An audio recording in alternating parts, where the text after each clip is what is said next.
we have them in this, and normally it's got the little roosting bars on it, and then we open it up, and then we put that netting that's up there around and let them have pasture for a week or two, and then we move it, and then they get to have fresh grass, so they move a lot, but we can shut them up at night. We do have a lot of foxes that live in those woods right there.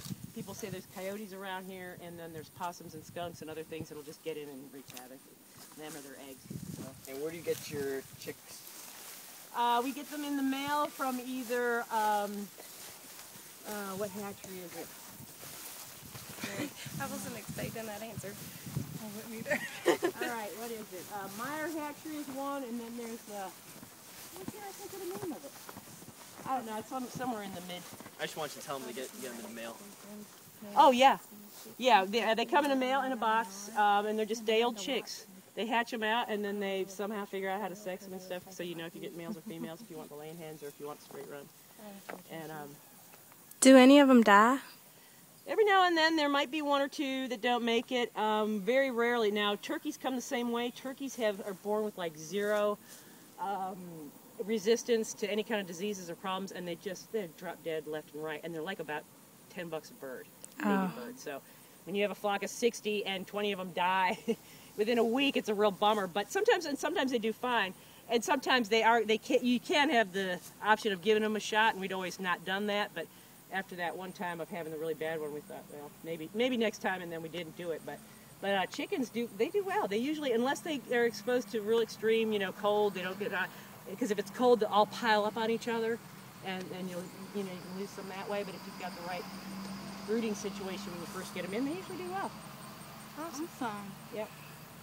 Yeah, I wish we had some. A moment ago.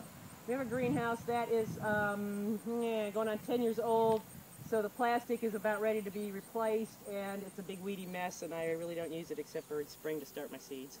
So there's nothing in there right now but a bunch of tall weeds.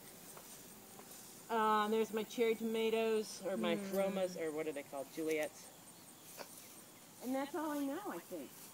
All right. Use a tractor. We try not to overplow. We don't direct seed in, but we're all about seeds that are, as far as sustainability, we try and use methods that are good for the soil, to amend the soil, so it'll always, it doesn't matter what you do or don't do to a plant, but it's getting its food from the dirt, so you got to start from the ground up, and the better soil you have, the better pest resistance the plant will have, the better nutrition it'll have, the better taste, and so it's definitely the way, organic's the way to go, and sustainable, and using rotations and other things are definitely the most important reason to do it. Unfortunately, on a really small scale, it's super hard to do it as far as financial sustainability.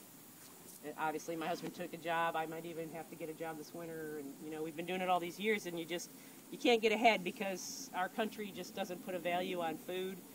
As far as food dollars and the percentage that we spend on food, it's like 7%. And when times are tight, like right now, people just want cheap food. Yeah. And they don't understand that they're not getting the nutrition. It says, you can buy cheap stuff all day long when you're not feeding your body anything but carbs and sugar. So you're not helping yourself in the long run. And your pills and your vitamin supplements and all that, you could just be getting it from the food if you'd be willing to pay more for it. And, but it's a tough sell.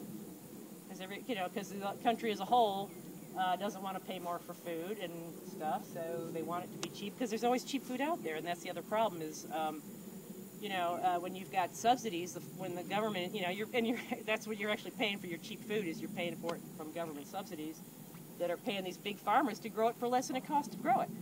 And so, when you see something for 19 cents, if you see anything for 19 cents a pound, nobody is making any money on it. I mean, there just is, Yeah. So people are like, why is your stuff $3 a pound?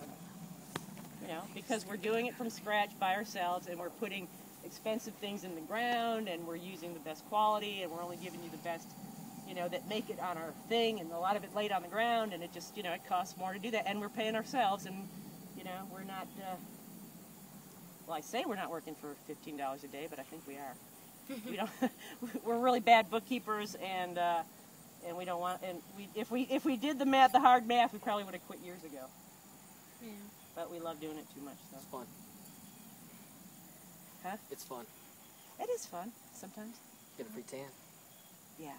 I actually do have people come up to the market. You've got such a great tail. Yeah, I was at the beach.